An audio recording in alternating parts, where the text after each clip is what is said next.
Donald McIntyre, investigatívny novinár známy svojou neohrozenou prácou, keď konfrontuje nebezpečné zločinecké organizácie, sa vydal odhaľovať modernú podobu medzinárodného zločinu. Spolu s ním navštívime niekoľko najznámejších miest na svete a stretneme sa s členmi kriminálneho podsvetia, s policajtmi a miestnymi obyvateľmi, aby sme sa dozvedeli, ako v skutočnosti vyzerá život v najdrsnejších mestách sveta. Sme v Istanbule, v nádhernom meste s ponurým tajomstvom, Riadne som mu to zrátal, beretov. kde miliardy dolárov z obchodu s drogami živia terorizmus. Nezostalo tam skrátka vôbec nič. Bolo by neuveriteľné, keby niekto alebo niečo ostalo naživé. Anglicky? Strácam zrak. Donald je v Istanbule, aby nám odhalil tajomstvá obchodu s heroínom.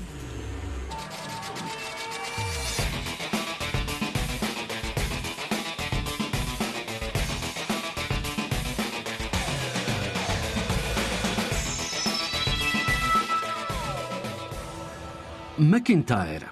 Najdrsnejšie mestá sveta.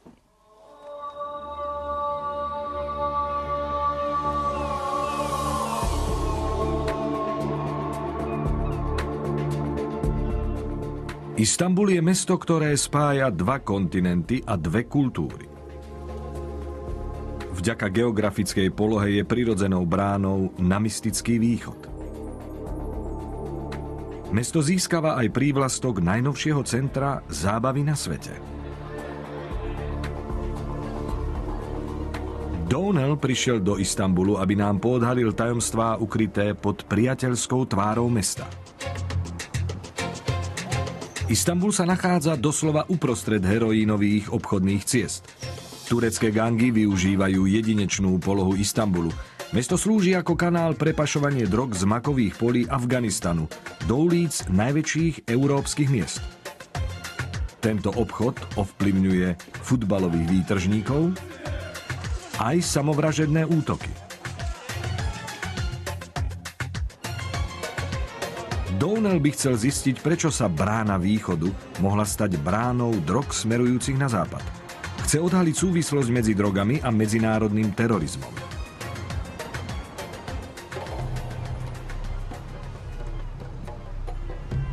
Istanbul je jedným z najväčších tureckých miest, domov 12 miliónov ľudí. Mesto je predelené na východnú a západnú časť úžinou Bospor, ktorá spája Čierne a Marmarské more a delí tak mesto na dve polovice. No nielen Bospor rozdeľuje Istanbul. V meste vládne silná futbalová rivalita a extrémne skupiny stojace voči sebe sú ideálnym podhubím pre podsvetie a kriminálnu činnosť. Donald stretáva Okana Altiparmaka, známeho tureckého futbalového historika, ktorý je obyvateľom Istanbulu. Okan je vášnivým fanúšikom futbalového klubu Fenerbahçe. Pri nedávnom stretnutí klubov Fenerbahçe a Galatasaray Okan a jeho priateľ zažili na vlastnej koži, kam až sú násilní fanúšikovia ochotní pre svoj klub zájsť. Po skončení zápasu mi môj kamarát, fanúšik Fenerbahçe, hovoril, ako veľmi nemá rád fanúšikov Galatasaray. Pred nami kráčalo pár fanúšikov Galatasarayu, keď sa tu jeden z nich zrazu otočil a vraví: "Hej, ja som fanúšik Galatasaru." A kamarát: "Na tom nehovorím s tebou, vravím to priateľovi, daj nám pokoj." A hneď sa začali biť. Nevideli sme žiaden nôž, až keď sme potom išli na pivo, až po 45 minútach si niekto všimol: "Hej, ve, ty krvácaš." Nakoniec vysvetlo, že ho 7-krát bodli.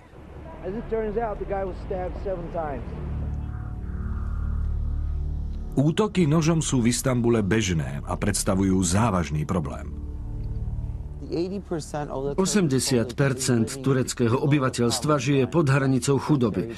Nôž je pre mládež ideálny typ zbrane, najmä preto, že sa dá veľmi ľahko zohnať. Musíme si priznať, že najmä ľudia z nižších vrstiev mávajú so sebou aj viac nožov.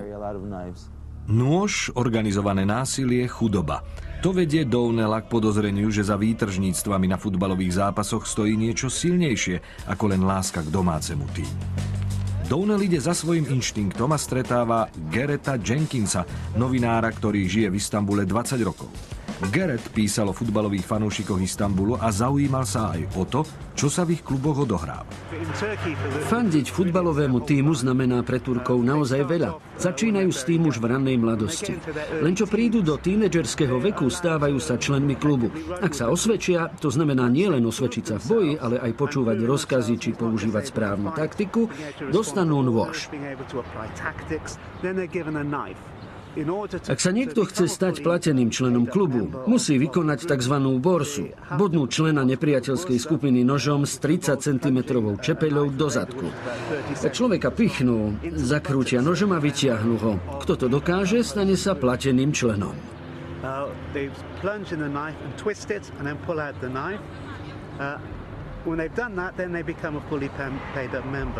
To je už viac ako fandiť svojmu tímu. V podstate je to skúška budúcich zabijakov.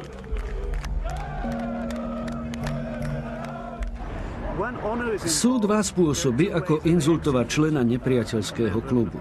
Bodnutím priamo do srdca, alebo útokom od chrbta, pričom sa snažia zasiahnuť pečeň. Tvrdé jadrá týchto tureckých klubov sú napojené na podsvetie. V mnohých prípadoch sa členovia klubov takmer denne stretávajú s tureckou mafiou.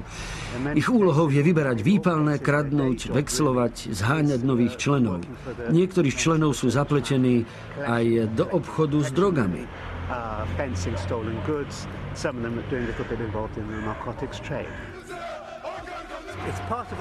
Je to len ukážka zložitej štruktúry, toho, ako fungujú organizované zločinecké organizácie. Keď člen dosiahne istý vek a už nemá na páchanie futbalových výtržníctiev, môže sa v hierarchii posunúť vyššie a zúčastňovať sa na iných formách organizovaného zločinu. Je takmer isté, že futbalové výtržníctvo je spojené so závažnejšími kriminálnymi aktivitami. Tam si organizovaný zločin vyberá nových členov.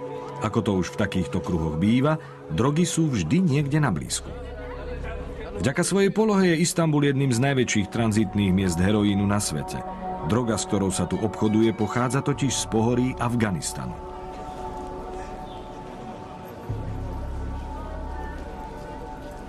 Ale okrem heroínu je tu ešte jedna vec, ktorá zanecháva na Istanbule stopy. Islamský extrémizmus.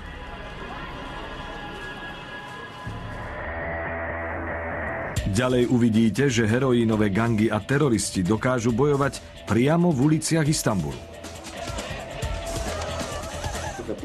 Keď za nami blislo modré svetlo, bolo jasné, že sa tam strieľa. Bazúky, kalašníkovi, kopa zbraní.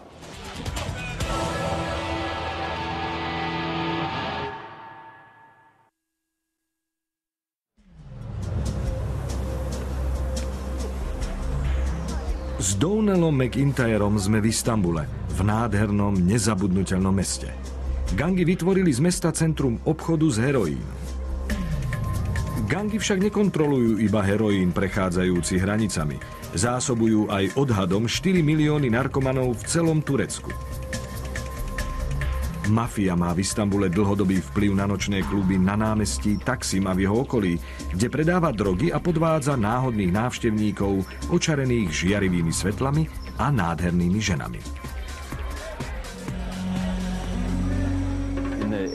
V 80. rokoch sa ľudia báli navštevovať tieto časti mesta. Gangsteri vás mohli v kluboch okradnúť. Boli to jednoznačne pasce na turistov. Prisadli ste si k rusky hovoriacemu dievčaťu na jeden drink a dostali ste účet $5000. Zaplaťte účet, alebo vás dobodajú. Díleri platení mafiou ponúkli klubom ochranu a na oplátku mohli predávať drogy tisícom mladých, ktorí si do nočných klubov prichádzali užiť. Musíte sa obávať mafie a jej praktík, tzv. Ochrany. Nechcem nikoho menovať, ale hovoril som o tom s jedným majiteľom klubu. Na otázku, čo proti tomu robí, mi odpovedal, že pouličného dílera zamestnajú ako klubového dílera drog, veď väčšina podnikov má niekoľkých vyhadzovačov a niekoho na ochranu potrebujete. Bohužiaľ, niekto z manažerov klubu musí s mafiou nadviazať kontakt, aby bol pokoj.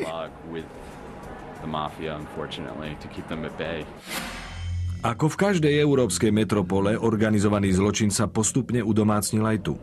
Rozľahlé predmestia Istanbulu mimo turistických centier rozhodne nie sú pre slabé povahy. 2/3 obyvateľov Istanbulu žijú v chudobných štvrtiach mesta. Niektoré oblasti sú veľmi nebezpečné a na mape ich ani nenájdete. Nachádzajú sa tam 2/4 nazývané Dolapdere a Talebiše. Vo veľkom sa tam obchoduje s drogami, ale okrem toho tam fungujú tiež gangy, ktoré žijú z drobnej kriminálnej činnosti. Zlodeji a vreckári si nažívajú vedľa seba. Po zotmení som tam nikdy nebola sama. Mohlo by to byť nebezpečné. Osobne som tam bola len 2-krát a nemôžem povedať, že by som sa triasla strachom, ale na prvý pohľad bolo vidno, že sú to veľmi nebezpečné miesta. Downell sa nespolieha na chýry. Pravdu o istanbulských uliciach chce zistiť osobne. Má dohodnuté stretnutie s niekým, kto v jednej z týchto obávaných štvrtí býva. Downell púšťa relatívne bezpečie centra Istanbulu a mierí na jedno zo známejších predmestí. Podarilo sa nám získať kontakt na jednu osobu. Nevieme presne, čo nám povie, ale slúbil nám, že prezradí, ako toto mesto funguje a kto ho riadi.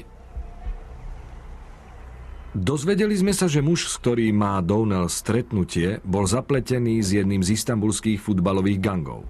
A keď Downell berie do úvahy ich povesť, obáva sa, či stretnutie prebehne podľa plánu. Kontakt prichádza neskoro a na prítomnosť kamery reaguje nervózne. Downell s ním preto musí jednať opatrne. Ako veľmi sa mafia a podsvetie podieľa na živote v Istanbule? Keď sa na vec pozriete s odstupom, zistíte, že všetko je v rukách mafie. Od predajcov zeleniny na trhu až po nočné kluby a bary. Taká je realita. Koľko z drog pašovaných na západ prejde cez Istanbul? Turecko je centrom pašovania drog.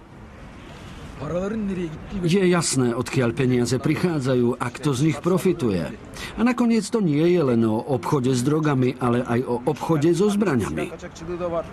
Niektorí ľudia musia na obchode s drogami zarábať milióny eur a dolárov a môžu si vďaka tomu stavať obrovské domy a kupovať jachty. Profituje z tohto obchodu aj Istanbul? Niektoré veci sa časom stanú tabu.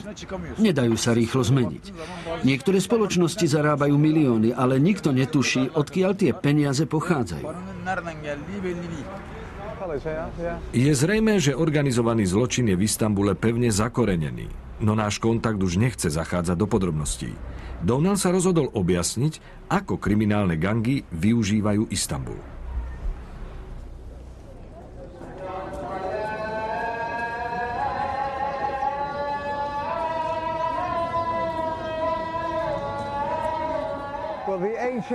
Týmito ulicami sa po stáročia ozývali starobilé modlitby. Mesto ležalo aj na veľkej hodvábnej ceste, ktorou sa korenie a textil vozilo z ďalekého východu a orientu na západ. Cesty, tie ostávajú doteraz, no tovar, ten sa zmenil na nepoznanie, na medzinárodný terorizmus a drogy. Istanbul je jediné mesto na svete, ktoré leží na 2 kontinentoch. V minulosti bol hlavným mestom Osmanskej ríše. Vtedy sa volal Carihrad.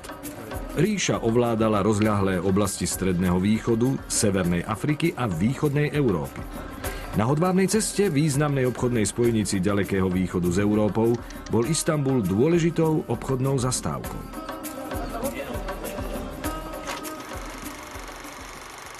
Na konci prvej svetovej vojny patrila Osmanská ríša medzi porazených. A v roku 1923 sa pod vedením Mustafu Kemala Atatürka zrodila moderná Turecká republika.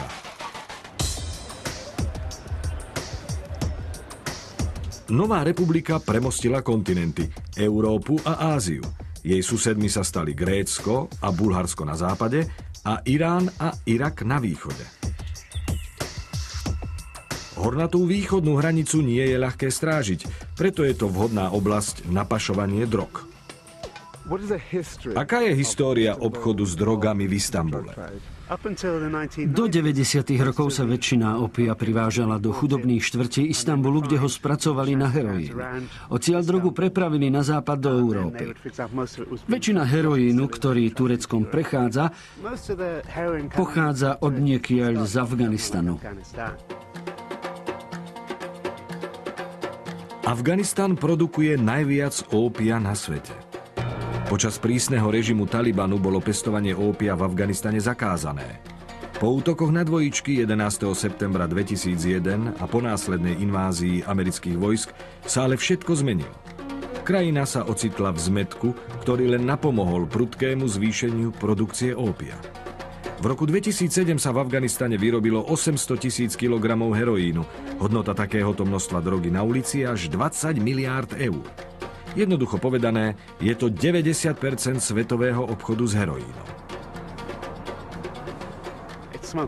Pašujú ho cez Irán, potom cez východno-tureckú hranicu do Istanbulu a odtiaľ do Európy. Zaoberali ste sa, alebo písali ste o tom, že Istanbul je v drogovom obchode tranzitným bodom medzi západom a východom. Kvôli dobrému obrazu Turecka sa o pašovaní heroínu v médiách veľa nedozviete. Pravdu povediac, pre kohokoľvek z domáceho prostredia je nebezpečné zaoberať sa touto problematikou. Ja som sa o to pokúšal, ale musíte byť nadmieru opatrní, pretože organizovaný zločin v Istanbule má mimoriadnu silu. A novinár, ktorý by išiel po stope narkobaróna, nedostane žiadnu ochranu. Ak ide o drogy, organizovaný zločin má nad mestom zvláštnu moc a prenikavý strach, ktorý sa tu šíri, bráni novinárom, aby sa tým zaoberali hĺbšie. Istanbulom nepochybne prechádza veľké množstvo heroínu. Z odhadovaných 4 miliónov drogovo závislých v Turecku, 1 milión žije v tomto meste.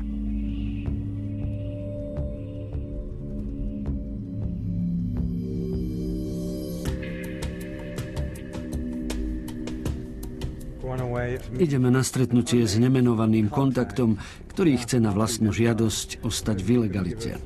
Má nám poskytnúť reálny pohľad do sveta obchodu s narkotikami v tomto meste a v celej krajine. To nám sľúbil a nám neostáva nič iné, len počkať, čo nám prezradí.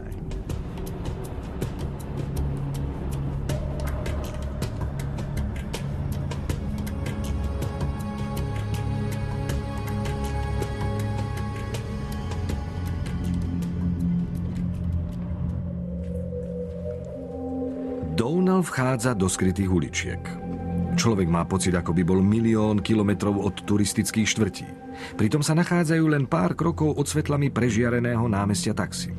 Má tu stretnutie s bývalým narkomanom, ktorý nám kvôli svojim kontaktom s podsvetím nechce ukázať tvár. Aké drsné sú ulice Istanbulu? Ak niekto začne brať drogy, čakajú ho len problémy. Vaša sestra sa môže stať prostitútkou, ľudia sa stávajú zlodejmi, navzájom sa strieľajú, obviňujú z krádeží drog alebo peňazí. Ako vo väčšine miest aj obyvateľov Istanbulu problémy narkománie ovplyvňujú. Okrem toho, Istanbul si musí poradiť s miestnymi mafiami, ktoré majú zásadný vplyv na mestské komunity. Kam až zachádza bezohľadnosť drogových dílerov v Istanbule a v Turecku?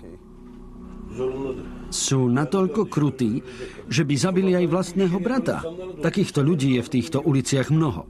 Pracujú pre mafiu, len aby si zarobili na jedlo. Chudobní sa predajom drog možno snažia iba prežiť, ale skutočnú moc majú v rukách mafiánsky bosovia. Kto vôbec bohatne na miestnom trhu s drogami? Profitujú z toho najmä pašeráci a podľa mňa v tom majú prsty aj ľudia, ktorí obchodujú so zbraňami. Veď peniaze z obchodu s drogami sa nemôžu len tak stratiť. Kam asi idú? Juhovýchodne máme Afganistan, južne od neho je zas Pakistan. Odtiaľto drogy prichádzajú sem a potom idú ďalej do Európy a niekde v tomto procese peniaze niekam idú. Tak kam idú? V Turecku na peniazoch z tohto obchodu pár ľudí veľmi zbohatlo. Existuje v Istanbule mafiánska rodina, ktorá riadi import, export a iné ilegálne aktivity vrátane zásobovania mesta drogami alebo zbraňami? Samozrejme, že áno. Ja vám však neposkytnem žiaden z nich, pretože sú to mená známe v Turecku alebo vo svete. Obchod s drogami prevádzkujú najmä ľudia z východu krajiny. Meno rodiny, o ktorej sa môžeme dopočuť v Londýne, je Bajbasinovci. Nezaplietajte sa s nimi. Ani do toho nechoďte. To meno nechcem ani len vysloviť. Na mojom živote mi nezáleží, ale mám syna a chcem, aby bol v bezpečí.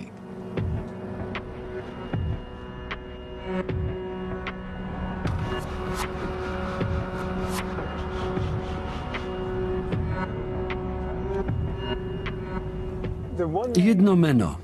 Neželané meno, ktoré som spomenul, patrí rodine, ktorá pravdepodobne patrí medzi najväčšie drogové klany v tomto meste, v tejto krajine.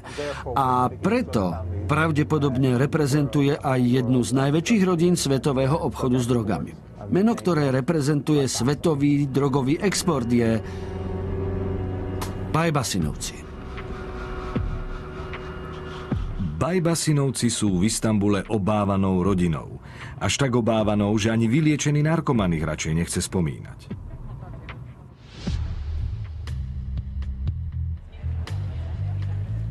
Bajbasinovci pochádzajú z mesta Lís, z malého mestečka na juhovýchode krajiny, z oblasti, ktorá je preslávená pašovaním drog. Ak spomeniete Bajbasinovcov, ľudia sa zachvejú od strachu a odmietnú o nich čokoľvek povedať.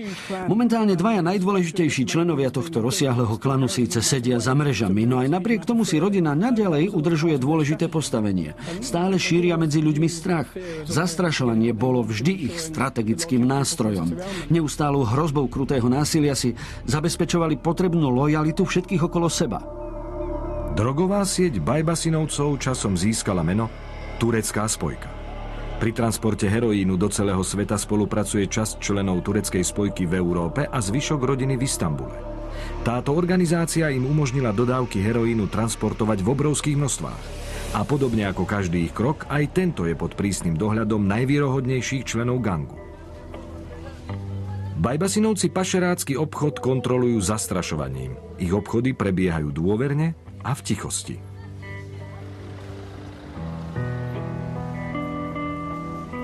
Ani zahraničný novinár v Istambule nie je ochotný hovoriť o tejto veci. Downell preto pocestuje späť do Londýna, aby tam vďaka časti tureckej spojky v Anglicku naviazal ďalší kontakt. Ďalej uvidíte. Downell stretne jedného z najobávanejších pašerákov heroínu na svete. Prevážali sme také množstva heroínu a sme tým znížili jeho cenu. A pri rozhovore s obeťou teroristického útoku odhalí napojenie drogových peňazí na terorizmus. Kedy vás napadlo, že váš muž už asi nežije? Pravdu povediac, tušila som to od prvého okamihu. Nemohla som o tom ani trochu pochybovať.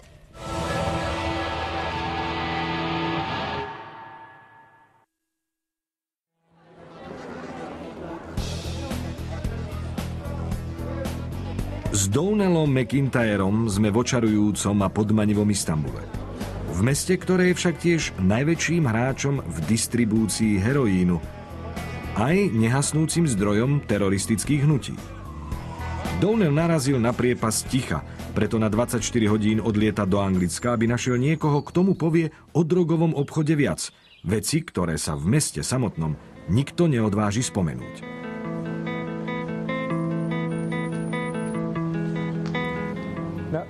V Istambule o neslávne známej tureckej spojke, o kriminálnej pašeráckej sieti, ktorá sa stala jedným z najväčších distribútorov heroínu na svete, už nikto nechcel hovoriť. Jedným zo zakladateľov siete je Sulejman Argun.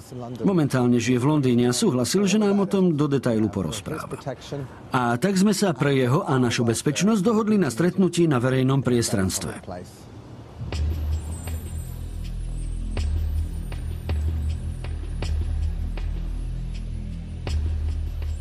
V kriminálnom podsvetí je známy ako Turek zo severného Londýna. Sulejman a jeho gang dovážali veľké zásoby heroínu z Istanbulu do zvyšku Európy. Gang operoval od konca 80. rokov až do zatknutia jeho členov na začiatku 90. rokov. Odsúdili ich dohromady na 110 rokov vo väzení. Sulejman dostal 14 rokov. Keď ma zatýkali, po celej hrudi som mal červené bodky snajperov, mierili na nás hora z mestskej knižnice. Mali pravdu, keď vás označili za zločinca? Áno, pretože vedeli, že pri sebe vždy nosím zbraň. Vedeli to, takže asi áno. Použili ste niekedy v zlosti tú zbraň? Áno, niekto sa ma pokúsil okradnúť a ja som ju použil. Nebudem hovoriť kde a kedy, alebo čokoľvek iné, ale riadne som mu to zrátal. Beretov. V najlepších časoch pašoval Sulejman a jeho skupina z Istanbulu do Európy tony heroínu. A pri distribúcii tak obrovského množstva museli byť pripravení na čokoľvek. Boli ste známou osobou. Vybudovali ste dodávateľskú sieť obchodu s heroínom, takzvanú tureckú spojku. Áno, mal som na starosti celú distribúciu heroínu a jej hromadenie zisku v Anglicku. Z Afganistanu do Londýna, do Liverpoolu, do Manchesteru, do Škótska. Cez Istanbul? Áno. Prevážali ste to cez celú Európu, cez mesto, cez Londýn? Hej, mal som niekoľko aut s vyzbrojenou posádkou. A ak by sa vás pokúsili zastaviť? To by bola divoká prestrelka, bazuky, kalašníkovi, kopa zbraní. Nekladli sa žiadne otázky, pretože ľudia boli za svoju prácu platení. Keď sa za nami blislo modré svetlo, bolo jasné, že sa tam strieľa. Turecká spojka bola tak veľkou operáciou, bola krytá takým množstvom peňazí, že ako Sulejman tvrdí, mohli podplatiť úradníkov, kedy sa im zachcelo.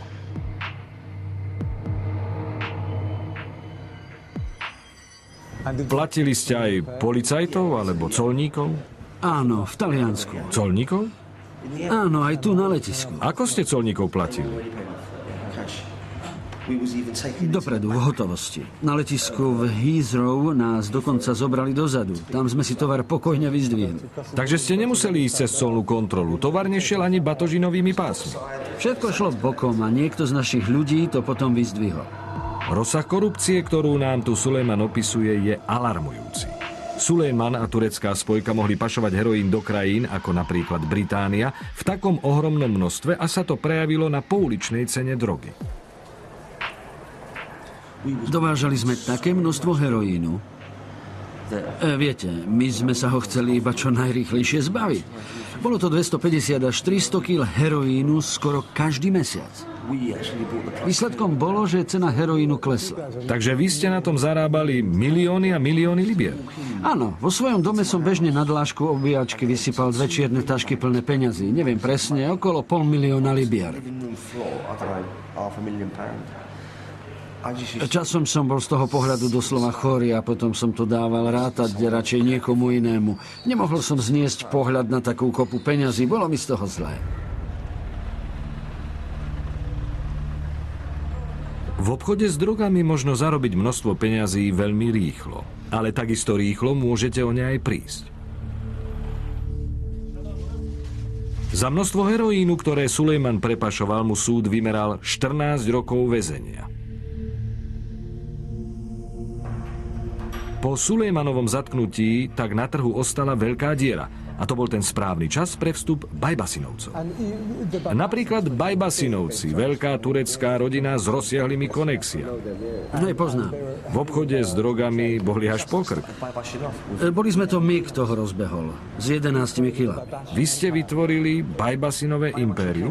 Áno, Bajbasin za nami prišiel, že má 11 kil a či mu s tým vieme pomôcť. Preniesli sme to z Turecka do Talianska a s tými 11 kilami si vybudoval svoje impérium. Sú nebezpeční? Rozhodne. Ja osobne sa nemám čoho obávať, nebojím sa ich. Ale poznám Bajbasina a je to veľmi drsný chlap. Prefíkaný a lstivý, nedá sa mu vôbec veriť.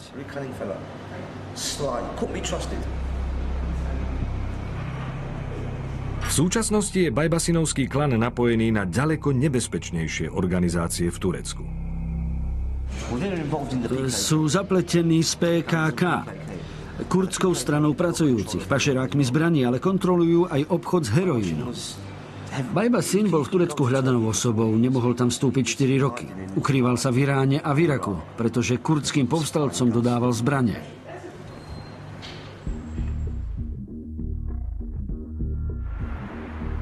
Downell sa vrátil do Istanbulu vyzbrojený týmito informáciami a mierí na predmestie na ďalšie stretnutie. Tentoraz dúfa, že sa mu podarí zistiť, ako súvisí heroín s kurdskými povstalcami. PKK je skrátka pre kurdskú stranu pracujúcich, jednu z najobávanejších teroristických organizácií Turecka. Na územiach bývalej Osmanskej ríše sa rozkladali kurdské provincie a po založení Tureckej republiky týmto etnikám venovali len malú pozornosť. Starobilý Kurdistan doslova zmizol z mapy. Hnev primel Kurdov sformovať kurdskú stranu pracujúcich, národné hnutie za vytvorenie samostatného kurdského štátu. Koncom 70. rokov začali proti tureckej vláde organizovať teroristické akcie, ktoré si vyžiadali už množstvo ľudských obetí. PKK bojuje za svoju vlast. Obľúbeným terčom jej bombových útokov sa stali finančné centrá v Istanbule. Podľa toho, čo Sulejman naznačil v Londýne, Downell začína tušiť, že peniaze potrebné na tieto útoky pochádzajú priamo z obchodu s heroínom. Najväčší pašeráci sú obvykle z Kolumbie, ale to je úplne iný rozmer pašeráctva a ja viem, ako to funguje. V Turecku je s kurdskými povstalcami veľký problém. Kurdská strana pracujúcich je financovaná najmä z drogového obchodu. Živia ich peniaze z predaja drog. To je realita. Vedia to ľudia na ulici, viem to ja a vie to aj vláda. Vďaka peniazom z predaja drog sa obete kurdských teroristických útokov na ľudských životoch rátajú v tisícoch. Teror na východe sa nikdy neskončí. Doteraz zomrelo už približne 30 000 ľudí. Ak sa to nepodarí zastaviť, zomrie ďalších 30 000.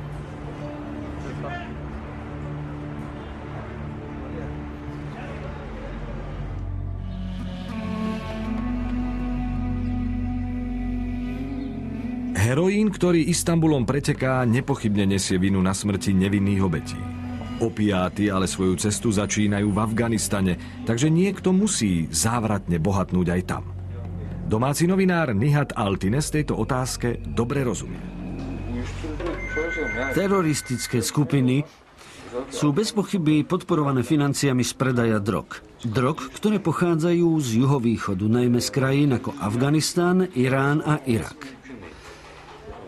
Teroristické organizácie Al-Qaida, kurdská strana pracujúcich a mnoho iných teroristických skupín Blízkeho východu sú závislé na obchode s drogami.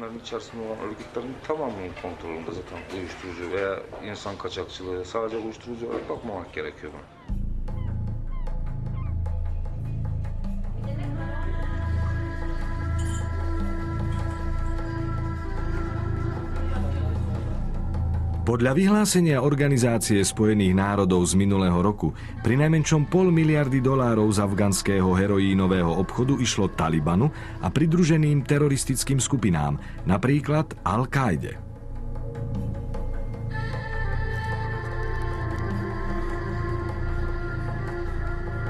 Extrémistické skupiny využívajú tieto peniaze na teroristické útoky namierené voči Západu.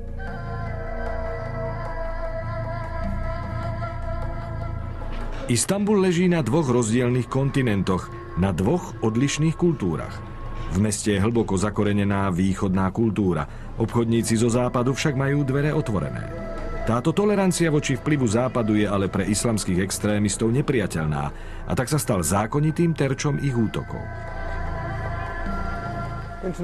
Medzinárodný terorizmus rozprestiera svoje pavučiny aj nad týmto mestom. Ako to už býva v každej turisticky atraktívnej destinácii. No nebezpečenstiev tu číha viac.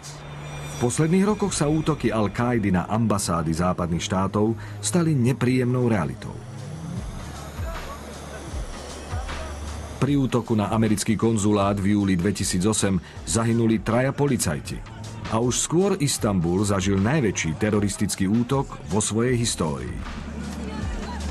Pri samovražednom útoku 20. novembra 2003 2 nákladné autá plné výbušnín zasiahli ústredie HSBC a britský konzulát. Anglicky, strácam zrak. Výsledkom bolo 27 mŕtvych a 400 ranených. Mnohí boli pritom občanmi Turecka a nie západných štátov, ako mali útočníci v úmysle. K útokom sa prihlásila Al-Qaida a viacerí jej členovia boli zo spolúčasti na tomto čine usvedčení. Downell by sa chcel o týchto obetiach dozvedieť viac, preto oslovil Viktóriu Shortovú, vdovu po britskom generálnom konzulovi Rogerovi Shortovi, ktorý zahynul pri bombovom atentáte. Žije naďalej v Istanbule a toto je o tragickej smrti jej manžela prvý televízny rozhovor. Bola som na konzuláte a ako zvyčajne som sa starala o záhradu. Okolo 11. do obeda sme si zvykli dať kávu. Povedala som záhradníkovi, že pôjdem kúpiť mlieko.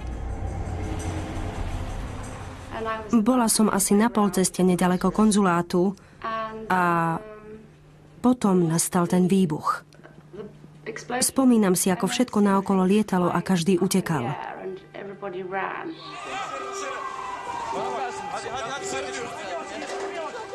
Dve nákladné autá plné výbušnín vrazili do časti konzulátu a explodovali. Všetko bolo úplne zničené. Bolo to veľmi zvláštne a pripomínalo to tak trochu púšť. Všetko bolo hnedasté, neostalo tam skrátka nič. Všetko zmizlo. Kompletne.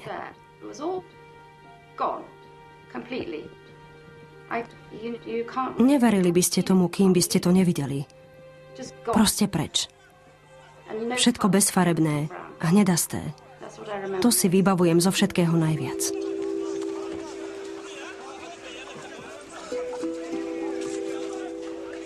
Keď Viktória videla toľkú deštrukciu navôkol, okamžite vedela, čo sa asi stalo s jej mužom. Kedy vás napadlo, že váš muž už asi nežije? Pravdu povediac, tušila som to od prvého okamihu. Veď tam neostalo vôbec nič. Bolo by neuveriteľné, keby niekto alebo niečo ostalo nažive.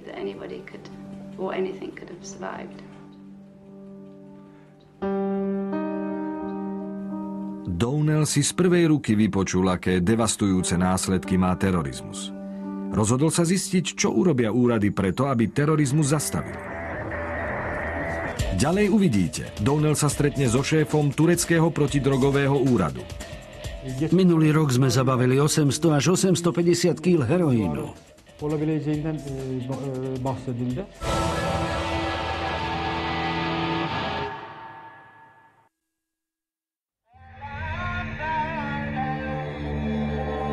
Downell McIntyre je v Istanbule, v meste väznenom afgánskym heroínovým obchodom a medzinárodnými teroristickými sieťami.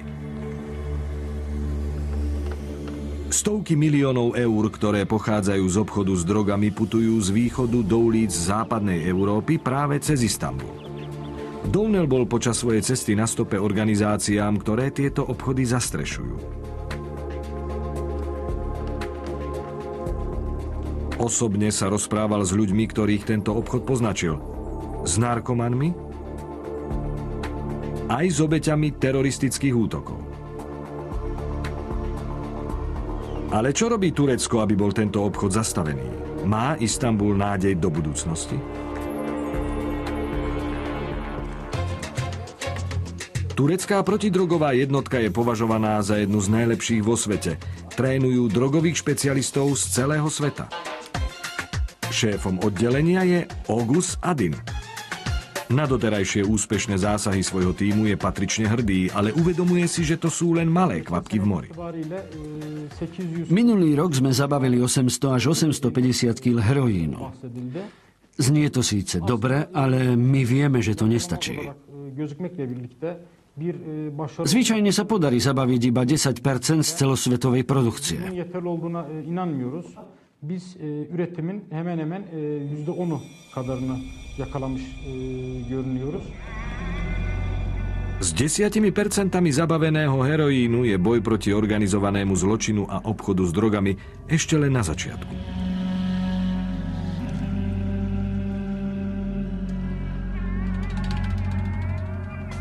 Aj keď turecké úrady tu hrajú hlavnú úlohu, v tejto bitke by len ťažko mohli vyhrať bez spojenca.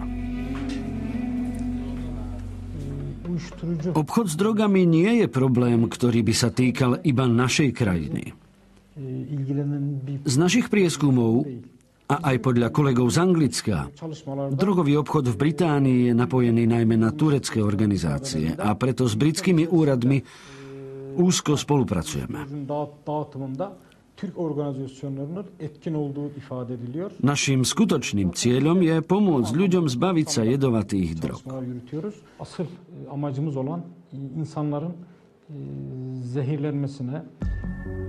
Avšak zbaviť sa narkotík na celosvetovej úrovni vyžaduje medzinárodné pochopenie tureckého problému a pomoc pri jeho postupnom odstraňovaní. Turecké úrady majú veľké problémy pri vyjednávaní s drogovými pašerákmi.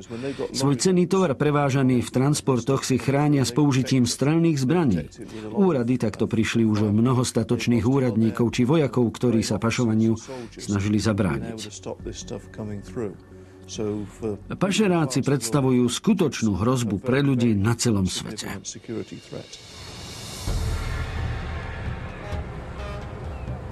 Napriek namáhavej práci medzinárodných súdov sa z Turecka neustále exportujú kvantá heroínu.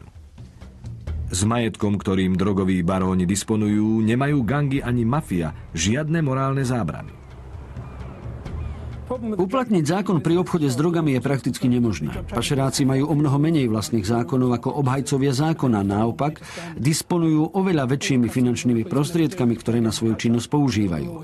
Všetko, čo polícia a colníci môžu robiť, je akurát tak hrať sa na naháňačku. Viete, polícia je vždy akoby o krok pozadu. Vždy, keď odhalia niečo nové, čo môže gangy pozastaviť, oni okamžite reagujú a prídu s niečím novým. Spôsob, akým v súčasnosti organizovaný zločin funguje, je viac menej podobný medzinárodnej organizácii. A ak aj máte to šťastie a mafiánskeho vodcu usvedčíte, je to ako valiaci sa kameň. Vždy sa v ich hierarchii nájde niekto iný, kto celý gang povedie aj naďalej. Takže, aj keď sú Hussein a Abdul Bajbasievci za mrežami, zdá sa, že články gangu fungujú aj naďalej a dodávky heroínu z Afganistanu do Turecka vôbec nespomalili.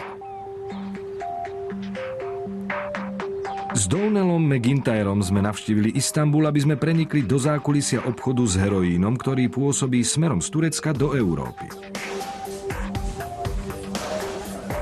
Namiesto toho sme však odhalili nebezpečné prepojenie drogového trhu na vojnu v Afganistane.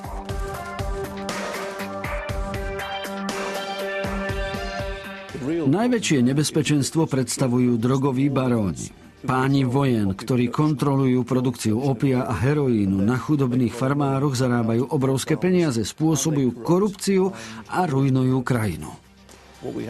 Na medzinárodnej úrovni po nich ostáva spletitý problém. Bude to veľmi dlho trvať, kým sa z toho Turecko spamätá.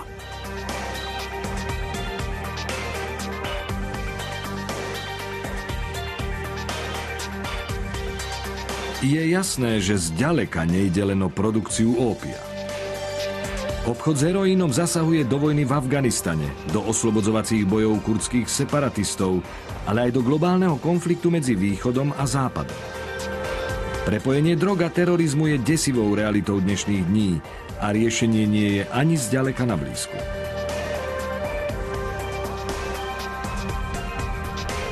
Tepnami Istanbulu preteká heroín, ale kým túžba po droge západných mocností nebude nasýtená, mýtické mesto Istanbul bude musieť znášať následky.